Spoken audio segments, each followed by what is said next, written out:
Abelhas Biomacatinga, sou Gilvan. Pergunta e resposta do ABC. Primeira pergunta que eu vou dar para vocês aqui, a primeira resposta, de fato, da primeira pergunta. O que é cativeiro? Abelha em cativeiro. Não só a abelha, mas qualquer organismo vivo que você mantém preso é cativeiro. Mas aí você pergunta, mas as abelhas estão soltas? Não, elas estão soltas parcialmente. Elas só estão mesmo de ambiente livre na natureza. Claro que a gente tem permissão pelas leis estaduais onde existem, municipais, eu só conheço Canelas no Rio Grande do Sul, e também a federal, ou as federais, são mais de uma, tem a permissão para criar, para a pessoa criar abelhas, essa criação em cativeiro, tá? Porque, até por conta de quê? Por que é chamado mais cativeiro? Porque é animal selvagem, animal silvestre. Então esse animal está no... mas ele tem liberdade parcialmente para ir no campo. Logo também fica claro que ele não está preservado, ele está conservado quando bem criado e só conservado dentro do seu local de ocorrência. Existe, na verdade, para estudo até autorização de bichos fora do seu local de ocorrência. E na verdade, se for pensar em animais, só quem tem autorização, por exemplo, se eu tiver um animal, vamos imaginar um animal que não é nosso, um animal que é da Europa, da América do Norte, vamos imaginar, precisa ser mais, nem de tão longe. Um animal que não existe aqui no Brasil, eu só posso reproduzir em cativeiro se eu tiver autorização. Essa autorização tem que ser solicitada aos órgãos ambientais, nem sempre eles liberam. Tá? Essa foi uma das perguntas que vocês fizeram. Quantas abelhas eu posso criar sem precisar comunicar aos órgãos ambientais? Atualmente, pela resolução do CONAMA, a 496, que revogou a 346 de 2004, essa 2020, essa que eu falei primeiramente, ela anterior permitia você ter 44, já falei isso em vídeos, também em live, 44 abelhas sem precisar comunicar a órgãos ambientais. 44 abelhas, entenda o organismo como a colônia, o bicho todo, a sociedade é ali, o grupo que está junto. Tá bom? As três castas, predominantemente de operárias. Você pode ter de uma única espécie ou de diferentes espécies, desde que seja dentro do seu local de ocorrência. Essa é a permissão. Atualmente, você tem que fazer o cadastro técnico federal. O cadastro técnico federal, poucos criadores possuem. Eu posso ter abelha de outro local deslocada desde que comunique que tem um programa que a maioria é clandestino. Tem pessoas que estão fugindo aí somente São Paulo e outros estados, mas somente São Paulo que tem dado muita dura em cima, sim, está fugindo. Aí você não pode, teoricamente não, tá? E não pode comercializar. Você só pode criar para dois fins.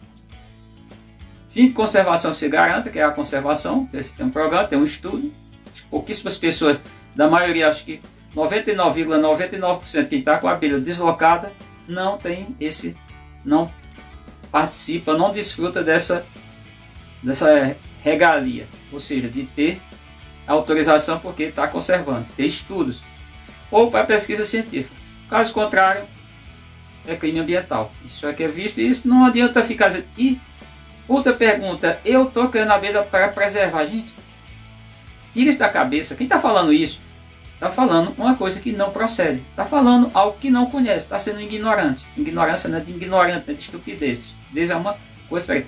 Ele não conhece, você não preserva nenhum organismo vivo em ambiente artificial, ambiente doméstico. Vamos entender assim. Tanto que qualquer organismo vivo tem aí. Estudo não é nosso, porque o nosso é pouco. O que tem feito é escondido, mas tem pesquisa, quem tiver interesse, quem dominar um pouco de inglês, pegue as publicações da Nature, revista inglesa, da Science, revista norte-americana, entre outras, mas essas duas eu recomendo. Claro que alguns são vendidos, você não consegue, você tem que ter amigos. Eu tenho alguns, mas eu não posso passar, eu leio porque os amigos me repassam.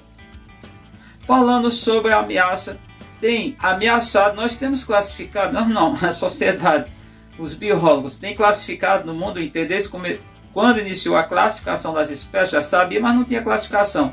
Lá no século XVIII, meados do século XVIII, pelo o sueco Carlo Linné, que é Carlos Linné em português. Então, tem 2,5 milhões de espécies classificadas teoricamente, em torno disso. Não sei se não tem um número exato, o fato é que tem em torno disso. Dessas tem 1 milhão ameaçadas de extinção. Quando o bicho não é encontrado mais no seu habitat natural, ele é dito extinto. Vou pegar como exemplo, estou pertinho, estou em Petrolina. Petrolina, só vocês olharem, é muito próximo de Curaçá. Curaçá é um município aqui da Bahia, do submédio São Francisco, pegado com Lagoa Grande, pegado com Juazeiro da Bahia, com Auá, com Canudos. Vamos. Não sei se tem outro município baiano. Eu não sei se Curaçá ainda chega, acho que faz divisa também pelo Rio São Francisco com Santa Maria da Boa Vista. Curaçá tinha uma espécie que hoje estão tentando reintroduzir, de pitacídeo, uma ave, a ararinha azul. Esse bicho foi retirado lá no início desse terceiro milênio. Foi retirado os bichos que tinha na natureza, todos eles, e ele foi dado como extinto. Ele ainda está pela ciência como extinto. Por quê? Porque o mesmo com tentativa de reintrodução na natureza, ele não tem garantia, não existe a quantidade, não existe dentro da população. População, gente, população espécie, ou seja, são organismos que têm o mesmo genoma. Guarda isso. Não é o mesmo DNA, não. Tem gente falando isso, não sei de onde veio. Genoma, genética, DNA são coisas distintas, tá? Você pode ter o mesmo DNA, irmãos gêmeos têm o mesmo DNA. Irmãos gêmeos que eu estou falando, univitelinos. Irmãos gêmeos verdadeiros, não são os fraternos. Fraternos, inclusive, pode ser de sexo diferente, tá? Fato esse que o bicho não teve mais na natureza, ou a quantidade é muito pequena na natureza, é dito extinto. Tem vários casos. Quem assiste assistiu no passado, na época galinha ainda tinha dentes, aquele pica-pau, aquele desenho do pica-pau, o bicho está extinto, não tem mais na natureza, acabou.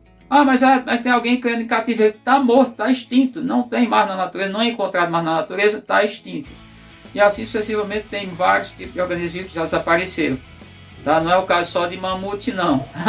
Não fica com essa ideia. Então, entendendo isso que você tem que entender mesmo. Em cativeiro você não mantém bicho selvagem, já falei isso muitas vezes, em cativeiro você não preserva. Idem é bicho doméstico. Todos os organismos vivos que foram domesticados, eles não conseguem mais sobreviver na natureza, na selva bruta, no ambiente externo do convívio humano, do controle humano, tá bom?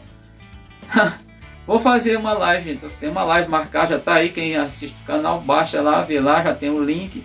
E aí você já pode estar marcado para o dia 23 às 19 horas. Então nessa live eu vou abordar polinizadores, vou falar pouco aqui.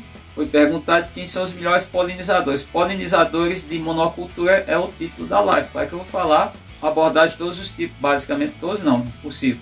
Mas muito sobre a polinização, que são os agentes polinizadores, seja vivo ou não vivo, tá? Tem os casos que não, o polinizador não é vivo, tá? Então, mas isso fica para lá. Então, os polinizadores, vou deixar isso mais para esse momento, que é o momento que eu posso explorar. Vem lá de Vaze Alegre, foi o Chagas, ele acompanha, um dos que acompanha muito o canal, tem outros também que sempre vê. Cola para abelhas, para caixas de abelha. A vedação com a cola fica muito boa. Agora não usa cola de madeira, só simplesmente está escrito cola de madeira, nem cola de sapateiro ou outras colas de colar metais ou outros plásticos que você possa imaginar. A cola tem que ser específica, a cola tem que ser a base d'água. E qual é essa cola? Aquela cola que você vê lá o selo do Inmetro. Dificilmente eu uso uma marca, tá? E uso um tipo de marca, poderia ser outra, poderia, mas a que eu encontro num melhor preço, e aquela que tem o selo do Inmetro, que é uma cola escrita lá atóxica, ou seja, não tem toxidez, que é a cola que é encontrada em papelaria, a qual é vendida e comercializada para criança. Portanto, não tem risco, porque as outras têm risco na pele, tem risco na boca, tem risco em várias partes do nosso corpo e vai ter risco também para as abelhas.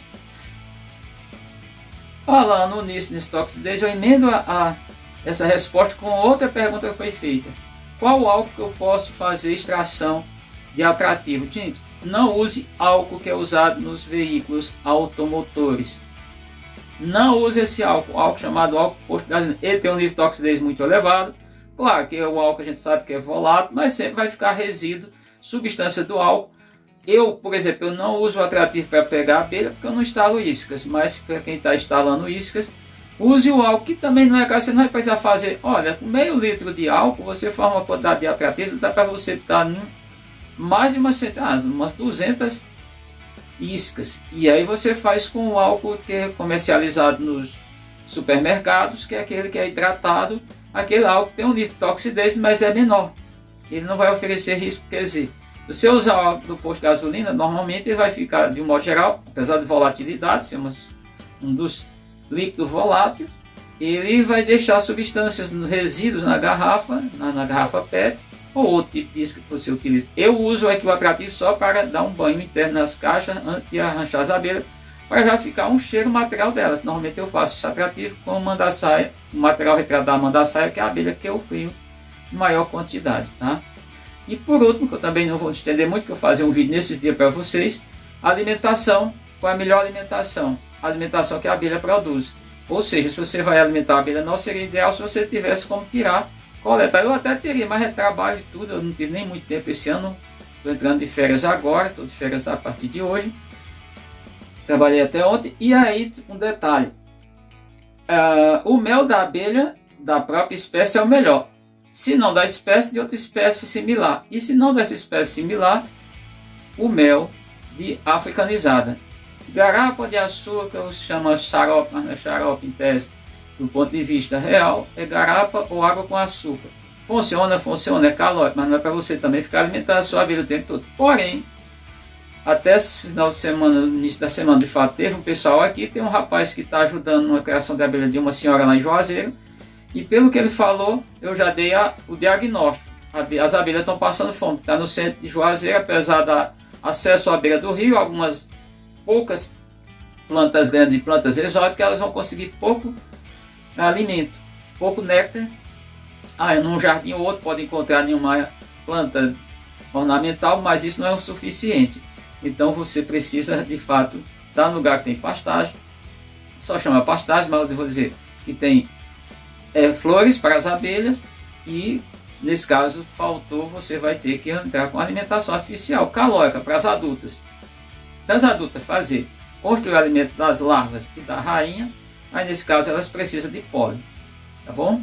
Então acho que era esse nosso quadro, espero que você tenha gostado, espero que tenha atendido a vocês que perguntaram, é uma solicitação por parte de vocês. Grato a todos aqueles que acessam o nosso canal, quem acessou aqui pela primeira vez, por favor assine, deixe o seu like, e o meu contato fica sempre na descrição do vídeo, para que você possa também entrar em contato conosco e a gente passar as informações da medida do possível. Não sou especialista em abelhas, sou apenas um curioso que estudo, que procuro ler muito sobre as abelhas, e vocês estão aí acompanhando.